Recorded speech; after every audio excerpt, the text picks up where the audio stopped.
Hi guys, Christina here at Impeccabilities powered by Kaizink. Today I'm going to show you how to change our air filter as well as clean our carriage scale here on the F2100. So it did prompt me to change the air filter. It wanted me to turn the machine off first.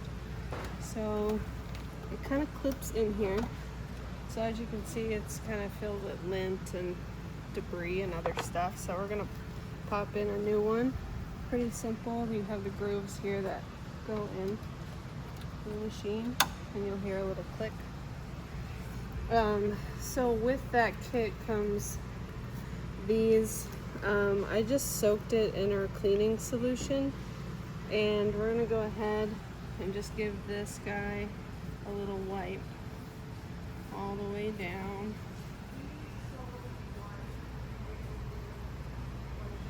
And again, it'll prompt you to do this, but that's how you change your filter and clean the carriage scale. Thank you.